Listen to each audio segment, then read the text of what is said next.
introduce Tim here, come up the front. So Tim and his family have stepped out in faith for over 10 years now. Something like that. Very close to it. So we'll put Tim here. He can explain everything about what he has done and the calling God is on his heart. Darren, top stuff. Thank you, mate. You can leave that $1 million with me if you like. Oh, it's Christian propaganda. You can keep it. Great. Actually, I've got a couple of my own Bible verses here that might come into play. Well, gentlemen, thanks for coming out early on a Saturday morning. My mother-in-law wanted to take my wife out for breakfast this morning. She said, if I get me saying this, I'll be sleeping in. So it might have been your choice as well. You know, my story did sort of begin in Rocky in some ways. I've got a bit of a history in this town. I was born in Rocky, but moved away. But I come back here to do my apprenticeship with a guy, Dave Wilkins, who lives in Poon Road at the moment. So my background is I'm a carpenter. It was easy for me, right? Even from a kid, all I ever wanted to do was be a carpenter. When I became a carpenter, I loved it. And then for the last 12 years, my story has been, together with my wife Mel, I've got 2 teenage boys. We have been in a little country in Malawi, it's the southeast of Africa. We're working with an Islamic people group, and the story is we're with the Baptist mission, and the plan is to go over and tell these people about the saving grace and the story of Jesus. They kind of know about Jesus being good Muslims, but they don't really know enough about him. Their understanding of him kind of stops here. They said, yeah, he was one of those good prophets. But obviously there's a bit more to that story. What I want to share this morning is a bit about what I've learned in my journey. But also I want to try and maybe answer that question of, so how does this work? Why does God convict a carpenter in Cairns, North Queensland, to pack up, sell up, and go across to the other side of the world and share Jesus with a bunch of people who I don't even know? Like, the economy of that seems a bit screwed up, right? Like, it's really expensive.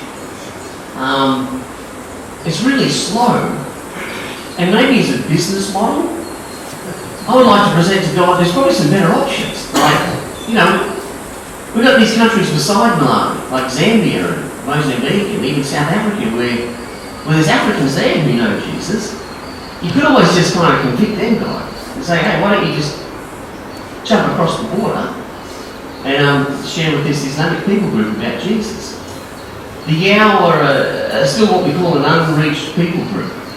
So it's quite funny how this works, right? Missionaries have been tracking out all over the world for years. And Malawi is a strangely Christianised country. I come in as a Christian missionary, stamped on my visa. But there's a couple of million people down the south who identify as Yao, and still less than 1% of them are known as followers of Jesus. So how does that work? Like, the Catholics have been there forever. Presbyterians have had a strong movement ever since David Livingstone made his dent, and we've even got a strong Anglican work. But if you go into our zone, we're Yao, and we're, as their tribe, and we're Muslim. A couple of other things about the Yao is they are right amongst the poorest people. The life expectancy of a Yao man is about 38 to 40 years of age. It's a tough gig. People are subsistence farmers. You don't go to a job, earn your money to buy food on the weekend, during the week. Your job is your field out the side. And that's your whole life. I guess what I want to share is one of the catalysts for what took me over to Malawi. Is I had a sense in my heart when I was about 30, when I was driving home on a Friday afternoon. So I had a building business in Cairns. We used to build pole homes. My wife was a teacher. I was involved in the church. I ran the men's ministry. Darren was to go out four-wheel driving or fishing. I used to help out in the boys' brigade. Captain Holly would be pleased for that. I used to help out in the youth group. I was on the diaconate. I'm into it, I'm taking this Jesus thing pretty serious. Trying to share about him with the plumber at work occasionally, and I was humming. But I reckon I had this sense where maybe I would be asking on a Friday afternoon, driving home, what is this it? Is this it? Am I just in a holding pattern that I just keep doing this for the next 10 years or 20 years or 30 years or 40 years? Do I just go from my existing Prado to upgrading to a better cruiser? Do I just get a better boat? Do I then finish off this house and either do a reno or get a rental? Is this just the pattern? It wasn't like an epiphany where you think, is there something else out there? I was already into the whole Jesus thing. But maybe I was thinking, Jesus, you said you came to give us life and life to the full. I don't know if this is life to the full. We read in the Bible, we are created in Christ Jesus to do good works which God has prepared in advance for us to do. Is this the good work that you prepared in advance for me to do? Am I on that path? So I shared it with my missus, right? I said, Mel, there's something in me. She's like, you want another motorbike? I'm like, no, it's not, this is different. She's always bringing up that Ducati Monster one day. I said, no, this is a bit deeper. So as a couple, we set aside time to pray every Sunday night. Lord, what would you have us do? That's very scary. I would present to us blokes, a lot of us will be church people, right? A lot of us will have a faith in Jesus. But to actually genuinely sit down before God, hands open and say, Jesus, whatever you want, I'm prepared to say yes to. Now here's what I reckon. Here's what I've learned in my little journey as being a follower. Most of us talk a good story, right? Most of us read our Bible. Most of us sing the songs in church. And most of us even nod when someone's doing the good prayer. But I don't know if most of us would say, yeah, anything, God. Anything. You know why I know that? Because I reckon when I sat down and prayed with my wife, God, whatever you want, if God that next minute says, yep, I've got a plan for you, I'm going to send you to Malawi, my answer would have been, screw that. Like seriously, I wouldn't have signed up for it. I reckon it's because I knew God was good, right? Well, my parents have been spamming me with the gospel since day one. The odds of me not being a Christian, pretty low. My in-laws, Stan, Werner, Sharon, signed up for Jesus. Mel's uncle and auntie, fanatics. There was a lot of people around me investing into me. I knew God was good, no problem. And I knew God was powerful, no problem. Even I would say to people, yeah, God has the best plan for me in my... God knows what's best for me, better than what I know. I could line that all up in my mind, but for some reason, I don't know, I just had this maybe doubt or fear where I thought, yeah, but if I just give it all to God, He's going to do something I really don't want to do. I don't think I'm alone in that perspective. The whole give it all to God, straight away it's like, well, He's going to make me do something where I look pretty stupid. And I'm going to give it, I don't like looking stupid. He'll make me go somewhere I don't want to be. He'll make me give up stuff that I don't want to give up. So as I look back, here's one of my questions for you guys. How much, when you say I'm going to give it all to God, how much do you reckon it's okay to keep? It's an easy answer, isn't it? But don't tell me the answer, tell yourself. Because my fear is, wouldn't it be terrible to get further down the road when you're 70, 80 or 90 and have this sense of, I wonder if God had more for me than what I've done. I talked to a few old people. Apparently regret's an ugly thing. In terms of things to deal with, regret, it's quite damaging. So God took me on a journey from being a chippy to pack up my business, get on a plane and fly over to a little country.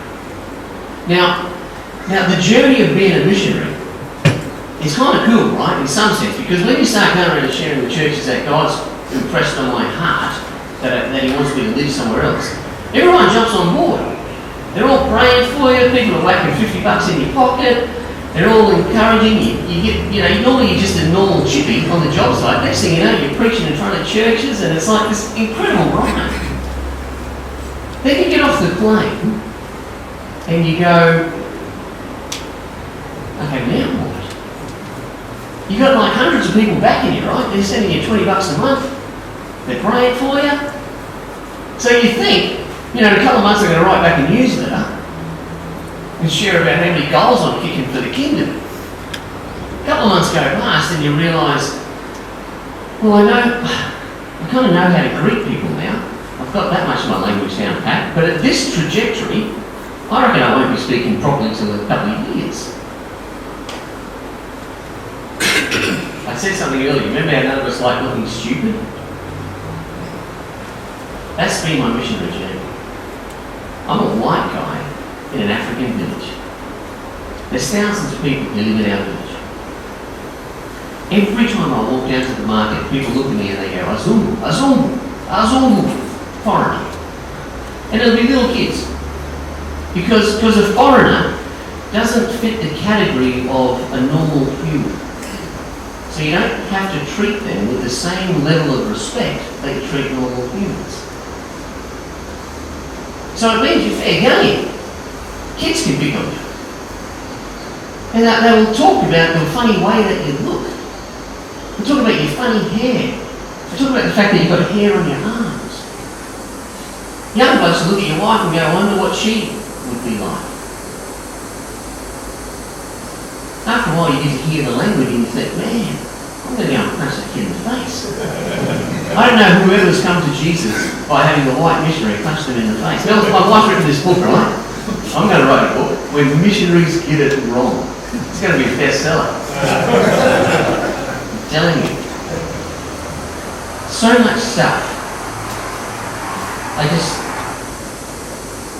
never understood. God, you called me here. I was obedient. Why is it so hard? Why am I being so bad at this? So much of the cultural norms of where we live, I just could not relate to. What's interesting is when I share that I'm a carpenter, a lot of you guys go, oh, you know what that means. I'm even speaking the language that you speak. So comprehension's happening pretty good. I'm wearing similar clothes to you. When I got there, that element of relating to people was just completely stripped from me.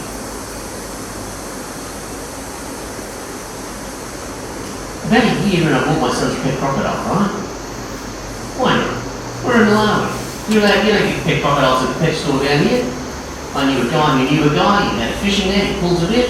Mate, you reckon you can give me a croc? Yeah, sweet, no worries. About a metre, I'm not an idiot. I had one of those little rubber bands over his mouth. And I brought home this pet croc and my wife goes, Jim, there's something wrong with this. This is not a good pet.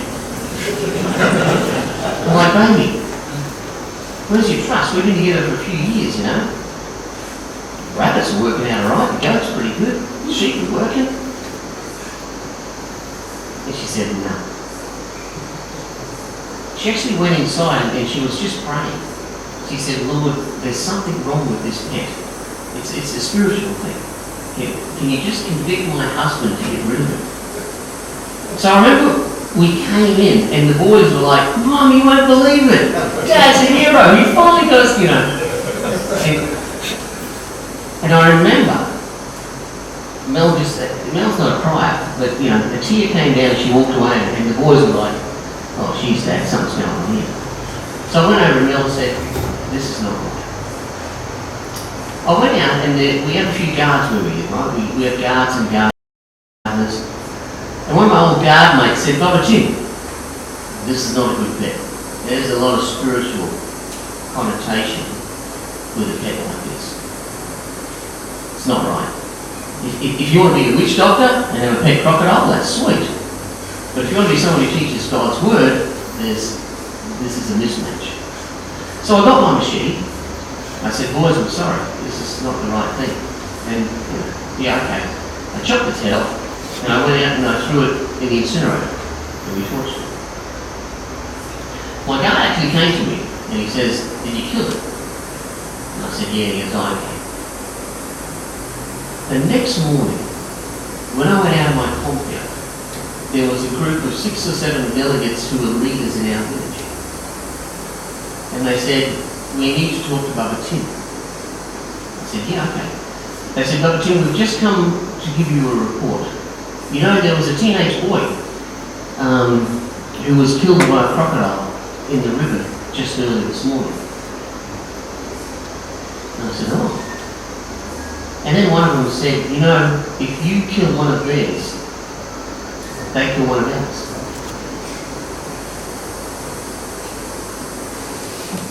So I'm thinking, geez, I'm not going to write this in my newsletter.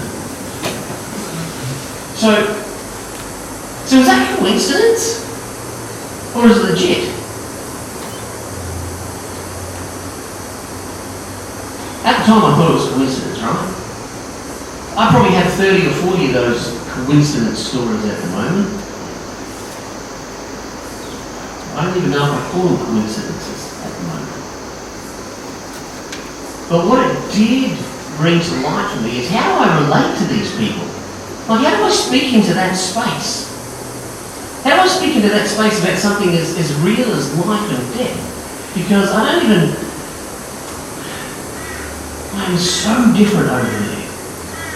I went to a school swimming carnival 2 weeks ago, 3 weeks ago with my lads, right? I'm sitting there. There's a guy just there. He's 6 metres away. Mate, how you doing? Yeah, right. And I looked over and he was a tradesman, right? I could see he had the King G and that. I said, yeah, I got a day off, fella. Yeah. What's your kids here saying? What grade you at? It turns out one of his daughters in my son's grade. Got a bit on? Yeah, pretty busy, you know, it is, yada yada. Where you? Oh, you know, actually working overseas. What do you do? Over mission. Okay. I reckon it took about 7 minutes for me to get to a point where I was saying, no, I don't go there for money, man. It's the whole Jesus thing. He goes, oh, are you into that? I said, I'm so over the top on it. He's like, hey? I said, no, not really. I just feel that. And I actually said, I feel there's a creator God who has a purpose for everyone. And I found my purpose in going over there. And he looked at me and goes, that's a pretty heavy word, fella, purpose. He goes, I don't know. Well, I wish I did. I said, well, I don't know, mate. For me, the whole Jesus thing works out. We got talking about it. I reckon it took 7 minutes to get to, hi, how are you? To, like, purpose, identity. So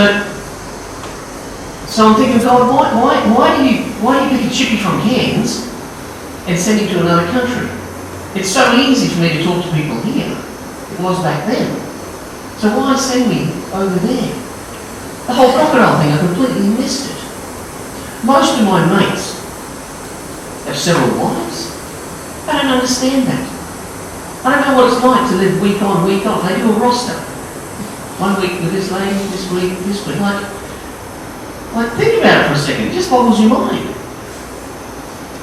You got your family there with those kids. Everyone's got a family. And it seems so normal that most people do it. How do I speak into that space?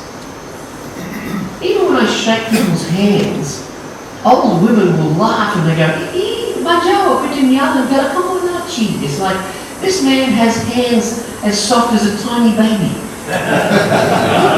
Thank you for pointing it out, Grandma. Like, no one has soft hands.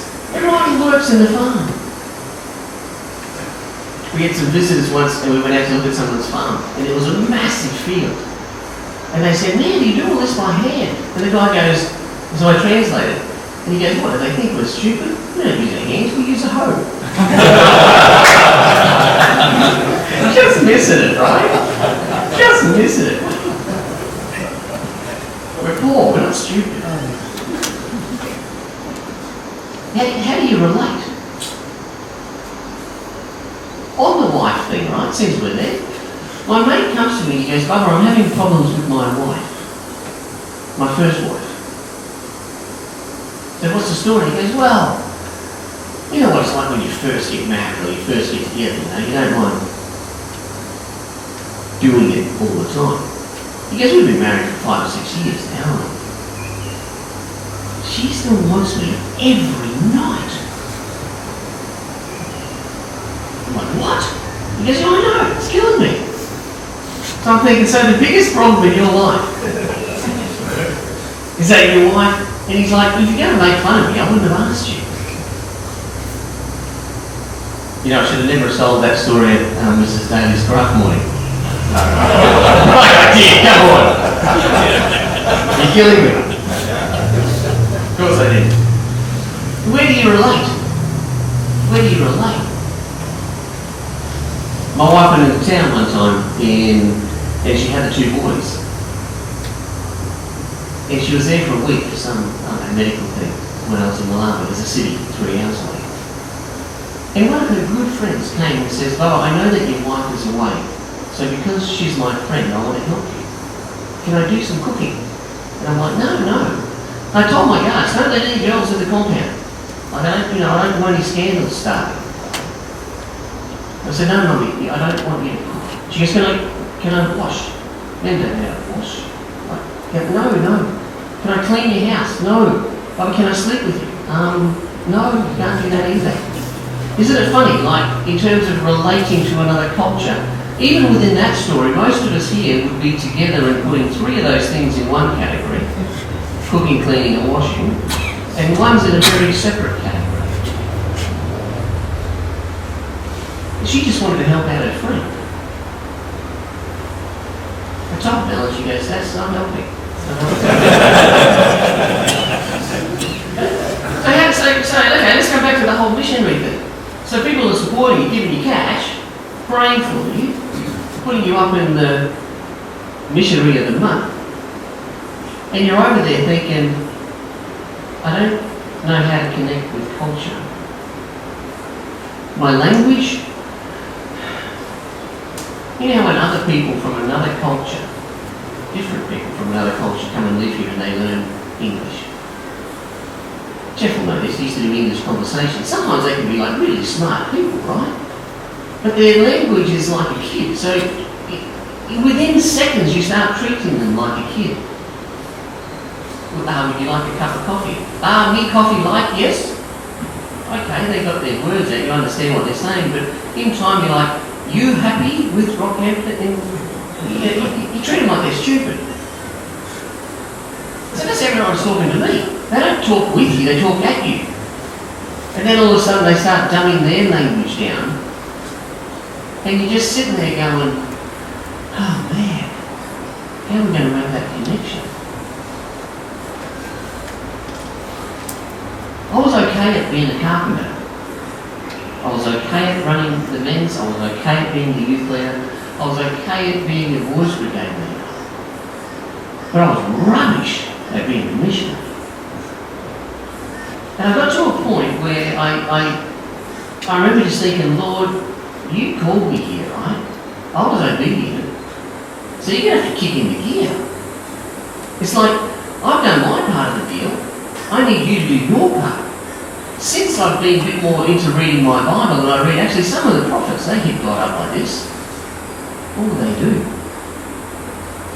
Some would say, God, it's like you tricked me. You tricked me, you deceived me, God. You said you were going to help me, but now you're not. Where are you? God can only handle our honesty. He loves it. So I got to the point where I said, God, I can't do this missionary gig. I can't do it. You know what, it's just, my default is, I get up earlier and I work later. That's if it's hard, you just work later. No, you blokes, that doesn't work well for a family. Actually, doesn't work well at all. No and I are fighting, I don't know what I'm doing, I'm incompetent. So I got to that point where I'm like, Lord, I can't do this. And I reckon,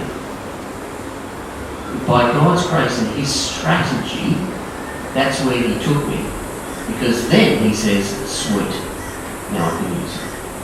Now we can go somewhere. Actually, I know that's true because I remember reading a story about a guy called Moses, right? Yeah, you know the story of Moses. He was obviously a bit special. He knew that a lot of his mates at his age were killed, but somehow he survived. And he grew up in the Pharaoh's palace, and he was a bit of a somebody. He knew he was special, and he had some skills. Remember that time he saw an Egyptian who was killing like a Jewish worker, or beating him? He actually killed the Egyptian, and he buried him. I guess what he was thinking is, like, I'm going to save my people. I'm not going to let this happen on my shift. And as a result, we know what happened, right? He fled. He got found out and he fled. He went into the desert from being like the king's sort of Pharaoh's son to like this guy looking after sheep out in the middle of nowhere. How long was it? We know the story. It was 40 years. 40 years, God comes to him and says, I want to use you to save my people. Remember Moses' reply? Sweet, I've been waiting for this. No. I'm your man. You know, I know the language. I've got some contacts back there. I could kick some goals. No. Moses said, well, who am I? Who am I that you would use me? And I'm sure God just folded his hand and goes, about time. Now I can use you. And he did use him. The end of that story is pretty good, isn't it? Like, I mean, Moses is one of our heroes. It took him 40 years. 40 years to get to a point where he realised, I don't have what it takes. I don't have what it takes is a tough one for us blokes. And for some, it might even be impossible. I don't have what it takes. Fortunately, it was only for me a few years. Maybe I wasn't as tough and as hard as Moses. But I come to that point where I said, Lord, I'm just so dependent on you. Now that word dependency, I want to stay there for a couple of minutes and talk about it, because for us Aussie blokes, it's like a derogatory term. We don't like it. We don't want to be known as dependent. And actually, that kind of starts from when we're young, right? I've got a couple of boys. One of my boys was really quick to walk. And I was bragging about it. Jared's only 9 months, he's already walking, it's incredible. Just like his mum. But no, I'm talking it up because I'm proud of my kid getting to that stage where he can walk. Actually, I was kind of proud of him when he got to tie his own shoelaces. I remember running along. He was a midget, right? And he was pedaling his little push bike, and I was running along it. Who's done this? With your grandkid or your son? And you let go, yeah? And the kid was pedaling by himself. And he looks behind, and then they just, whoa! But I was so impressed that he's doing it by himself. I remember ringing up my mum going, yeah, Jared can ride a bike now. He couldn't really ride a bike. He did 3 pedals by himself. But for me as a dad, I was really proud of him. He done it by himself. Actually, he's got a job at the moment. He's in school, in town school. And he's earning money, and he bought some things for himself. And I was telling his grandma, he's earning his own money now. It seems this idea of being independent, we really prize. I never brag about the stories of, he still needs me to do this. I never talk about those stories, but what I talk about is maybe he's doing this by himself. He's got his license now. It seems all the way along, what's impressed into us is independence is really good, and it's prized. But the journey isn't just from dependence to independence. No. Dependence, stick with me, to independence. But the end game is interdependence. And that's a bit funny word-wise. We haven't reached the end of the game when we become independent. That's not the goal. Not for us followers of Jesus. People outside the camp, maybe. But we sing to a different playground. The ideal for us, in Christian, in manly, in godly maturity, is to go beyond independence and get to a stage of interdependence. What does that mean? Well, for me, in one way it meant, God, I can't do this. I need you. The more we get ourselves in that posture of we need you, is the more we become usable by God. We're interdependent with God. And God actually says, I can do all things through Christ who strengthens me. Without him I can do nothing. So the other thing of interdependence is it's doing things with your mates. Like, God's got this beautiful example in the body of Christ. One's the hand, one's the leg, one's the mouth. Nobody gets to be all parts. Nobody even gets to be the head just quietly. That's Jesus' gift. But our maturity will be evidenced by how well we can work with our mates. This bit's easy, right? Us and God, he's okay. God, I'm sorry, I stuck up again. He forgives us, we're restored. This bit, with blokes around us, that's a tough hit.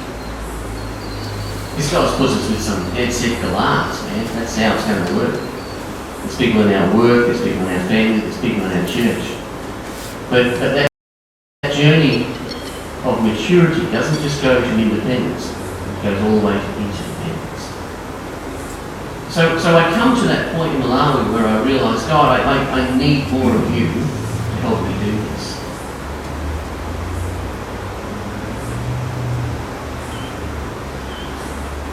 A couple of things were stopping me, right? I don't know. I talk the good story about God being good, but it's easy sometimes for me to be a bit fearful of what God might have in store. There's a verse on this one.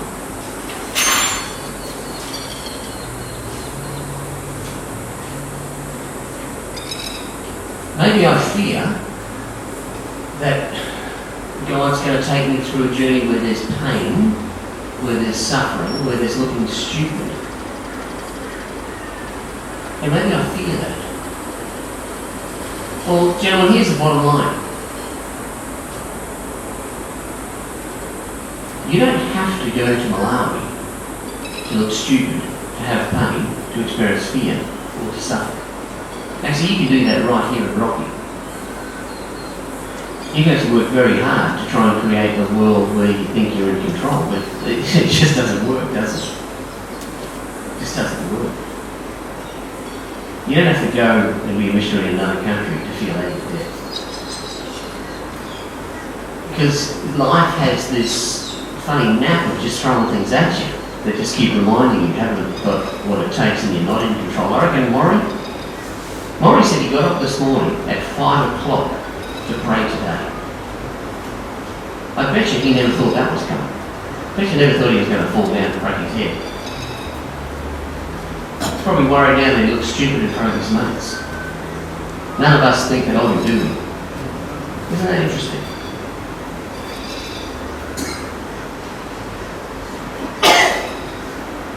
So here's the line. God never sent Jesus to save us from pain, suffering, humility, and grief. God sent Jesus to save us from meaninglessness. That would be the tragedy. To have a fear of saying yes to God, and as a result, be meaninglessness, experience meaninglessness. I think what God gives us is He gives us a reason for the suffering. And at the end we get to say, it was worth it. So I look stupid, I get laughed at in Malawi. And I go out to villages and I sit there and I bumble through my language, telling them the stories of Jesus. And this guy called Swalay, he stops me halfway through and he goes, "Bubba, is this true?" I went, "Yeah, no, this is Yendi. Are you talking a true story?" And I was talking to a young Muslim guy that Jesus is the way of salvation. Because he goes, "Because I fast, right? I do the 40-day Ramadan. Actually, we all do. Yep, it's terrible. I don't know if it brings you closer to God. It just makes you hungry, miserable. You always got bad breath. It's a bad one." And he goes, "I get up early, I do my prayers. I give to the poor. But I don't know if I'm right before God." So you're telling me there's another way. You're telling me it's as easy as just accepting what Jesus did on the cross. So at the moment I've got this Montgomery, this court case, he said. I've got an outstanding court case that I've got to stand before God one day and answer to it. So hopefully I've done more good than I've done bad, and the court case might go in my favour, it might not, but I don't really know. That's been his story. So you're saying, I can solve that court case today. I can actually stand before God today. Yep, good, son, in the kingdom. He said, "Yeah." Yes, okay. He said, I need to do something about this. Next week he came back and he brought all his family. He brought his grandma, he brought his 2 aunties, his mum, sisters, everyone. There's probably another 20 people. He says, "Bubba, I brought these people because I want you to pray a prayer that helps me accept what Jesus did. And I want these people to see it as my witnesses. Hold me accountable." So Swalay, I prayed this prayer for him, right? I tell you what, this is a better day to write a newsletter than that day when I killed that damn crocodile. Swalay entered into the kingdom that day. What was interesting about Swalay, right, is he used to be one of those angry guys. He'd be like, he'd organise a group. Everybody's going to come at 10 o'clock. 10 o'clock's about there. That's about midday. We don't say 10 o'clock. What time should I come? And the sun's about there. What time should I come? I mean, it's not rocket science, right? 10, 12, 3, where's like a tree? He would always be angry at people for coming late to the group. Are you serious about God?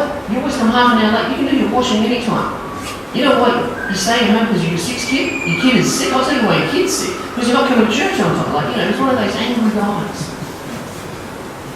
What we noticed over a period of about 6 months is Swalay's heart changed. It was bizarre. He would still be the group leader, but he's like, people would come late and he would go, "Oh, nice, I'm so thankful that you've come this week. I know that your kids have been sick, and I know that you've been out there throwing rocks at the monkeys in your field, and I know you've got a lot on, but amidst all the busy things, you still find time to honour God. Thank you." His heart completely changed. And people were saying, "Hey, Swalay, he's different." So much so that there was a little group of elders and a chief in the village who used to always get these food drops coming from either World Vision or Barnabas Fund or whatever. But it was always a scam, right? 100 bags would come in, the chief would keep 70 bags of fertiliser and food, and he'd distribute 30. Swalay got given the job as the distributor. And he would give this sick family or a widow 3 bags, and he would divvy it out perfectly. Everybody loved him. Word got out about this one guy is doing appropriate distribution. So the next village said, can you do that to ours? At the moment, I think Swalay looks after about 8 or 9 villages. Thousands of people. We're talking trucks that come in. And there's like 1,000 bags of food that aid in development. They'll all get dumped in a little hut next to his. And he has his friends who stay there through the night in the garden. And there's lines of people. All their waiting. Swalay gives them away. Swalay's life changed. Swalay's family life changed. The group that he's part of changed. His village changed. Actually, the whole neighbourhood changed. Everybody knows Swalay is a good man because he fears God and he follows Jesus. So, So I'm not very good at being a missionary, right? But I managed to get out enough words to make sense to one person. God was blame. God, maybe I got it wrong from day one. God's plan was never for Tim to be the Malawi and Billy Graham. God's plan for me was just to be obedient and maybe plant even one seed. Swaying is only one guy in one zone that we work around. And the landscape is changing because of what God is doing in and through his life. It's pretty obvious who the hero of their story is, isn't it? It's what God is doing. It's not, there's no scope for the missionary to come back and go, you won't believe what I'm doing. And I think that's how God works. But it all for me started, one when I said, is this it? But then I had to get to a point to say, Lord, I can't do it. So I briefly touched on fear. And my response to that was, God didn't send Jesus to save us from harm, suffering and pain. What he sent Jesus to do was to save us from meaninglessness. In Jesus we can have a purpose. I caught up with a very good mate of mine yesterday for a couple of hours. We come to the church together, right? He's my best man at my wedding, I was the best man at his. I remember Mr. Darby getting up us once for doing donuts in the church car park over there. Fair enough. Sure, it's his idea. But he's not walking with the Lord now, right? So I said, how are you going? And he goes, I know what you mean by that. He goes, I'm bitter. I'm angry and I drink too much. Is that a good enough answer? I said, well, say no more. We can, I guess why I share that is, he just says, I'm just doing life. I'm just doing life. He's probably thinking, is this it? We all know what he needs to do, don't we? But he's probably got this fear there. God will wait. Or maybe he'll actually take him to another level of even being lower, till he can finally say, God, I haven't got what it takes. I need you. God actually loves him so much that he'll do that. Because while we've still got breath, God's not going to give up on us. It's amazing. The last thing I want to talk about is doubt. So this is something that I've learned, and it's been a big word for me in my journey as a follower of Jesus. I was at a men's group the other night at the church in Northridge, and there was some guy telling his story. And he just kept on saying, I just always had doubts about God. And the guy who was interviewing said, no, that's okay, it's good, it's okay to have doubts. And it seemed to be the mantra of the night. It's okay to doubt. It's okay to doubt. That's not been my experience. My experience is God hates it when I doubt. Because what is doubt? Is it believing a lie about God? Because if that's what it is, I don't know how much of that is okay for God. But I don't really believe that you've got a good plan for me. He's gracious and he'll make allowances for us, but don't think he thinks it's okay. Listen to this verse. This is the one I wrote down and I wanted to share.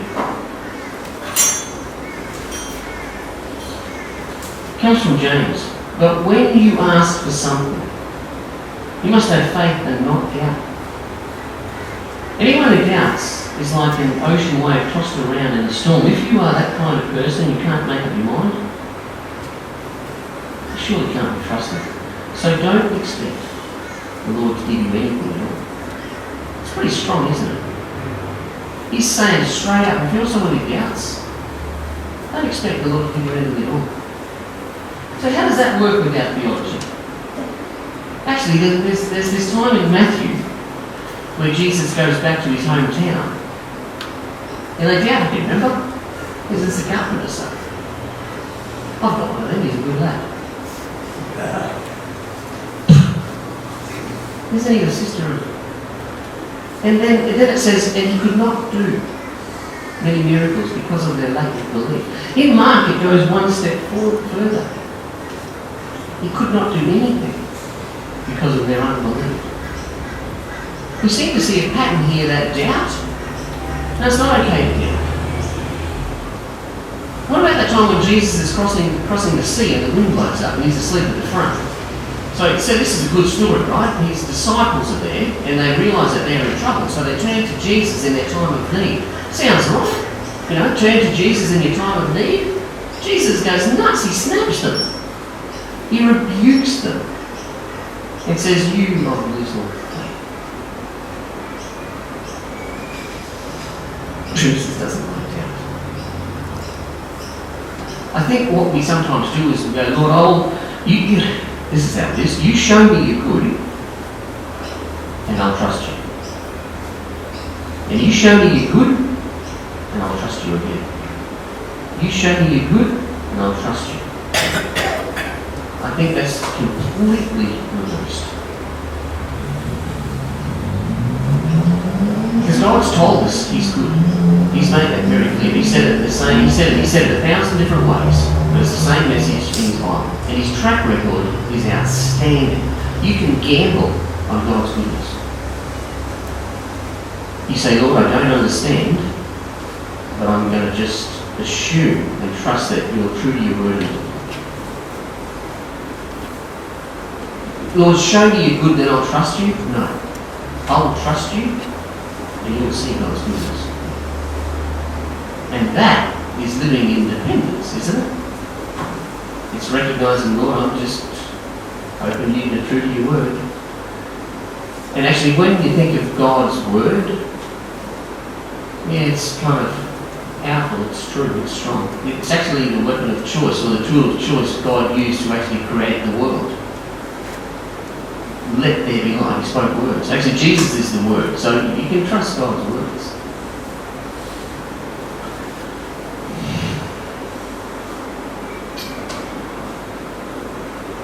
So what does that mean for us this morning? My encouragement is that each person here finds reason in why they get out of bed every morning. It's not too much to ask of God. Because He had a reason for putting you on the world, in the earth, at this time. Make no mistake. Make no mistake. The challenge for all of us is to say, God, well, what is that for me?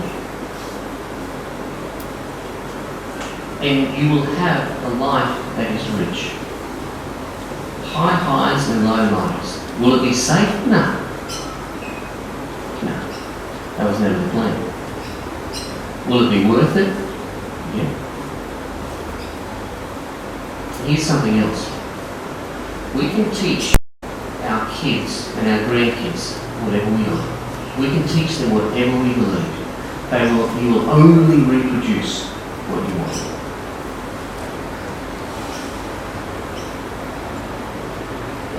This whole Jesus thing, the faith, it seems to be taking a bit of a dive on our shift, gentlemen. Am I the only one who's noticed that? We travel around to all these different churches. Yeah, they're not really involved anymore. Seems to be a common mantra. We live in very difficult times. But our message needs to very much line up with the messenger. We start off being dependent and we work towards independence. Okay, that's a good start. Let's commit to continuing to true maturity of being interdependent with those blokes around us and with the God who enables us. Gentlemen, let me pray for you. Father God, you are a good God with a good plan. Yeah, that's easy to say, And I guess, Lord, what you want us to do is to just stand on that foundation that says, I don't really always understand you, God. But I'm going to trust that you are true to your word and that you know what's best for me. And I'm going to follow you. Lord, thank you thank you, seems shallow. Thank you that, Jesus, it's in you we can find those two magic things. We can find identity and we can find purpose. Actually, we can't find those things anywhere else. So we are so grateful that you offer them to us. Father, forgive us for our doubt. Forgive us for our fear. And we choose in obedience to trust you and to let you show us how good you are. For your name's sake. So you can get the glory. Lord, I pray for these men here. Pray for them in the situations that they find themselves. And I pray, Lord, for an extra measure of your grace, that you would reveal yourself in a way that just says, yes, Lord, you have something special for me and I will follow that path. These things we pray in the name of our hero, our Lord and Saviour, Jesus Christ. Amen. Gentlemen, thank you. Thanks for the opportunity to share.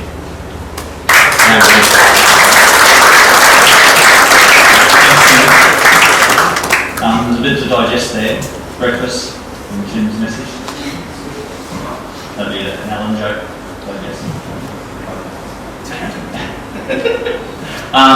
It has been, I just going so much, there's so much there for everyone to remember and take in. Just in this event occurring today, when I was trying to put a calendar together for the men's ministry over the year, I had a feeling or a call that God was wanting Tim to speak to us. And at that time, I knew he was in the country, but I thought, oh, okay, I'll try and get hold of somebody who knows Tim. But during that time, I hadn't spoken to him, and then the church announced that Tim was going to be here. But he was here the wrong week. So he was supposed to be finished with Rocky last on Wednesday, and but I took a step of faith and I put out a call to see whether Tim was available this morning. So today is a divine appointment as far as I'm concerned. He's given us an opportunity to hear this word, and hear what's happening in Tim's life, and Mel's life, and the family's life, hear what's happening in Malawi, which is really it's fantastic to hear what's going on out there, and how it relates to us in many ways. The stories that Tim has given us today relate to us in our walk. So each one of us, as Tim said, needs to take that step of faith to continue to be obedient whenever we feel that God's calling us. We can't go wrong if we're obedient to God. He's given us salvation. He's saved us. He's already sent His Son. Now He's just asked us to follow Him, as Christ said. On that day, when some come to me, I didn't sing your name, your name. He said, I don't know you. You weren't obedient. So we can sit back and be in the stadiums, or we can step out and be in the game. And I'm hoping that from here we've got a great stepping stone to get into that stadium and see God at work. Not us at work, but God at work, and that's the biggest thing. We can do many things and try to build stuff on our own, but like again, Tower of Babel, the men got out there and built amazing things. God said they could build that tower to heaven, but it wasn't Him. They were working against Him in many ways. So I just, thank you so much for coming today. As I say, today, those who stepped forward in faith today, come along. Breakfast was an attraction. Tim was an attraction. He was alright, I suppose, for his age. So thank you very much. Continue to have a conversation. There's plenty of food left if some people want to take some food home with them as well. Because there's no way I can eat the rest of that myself. So thank you very much.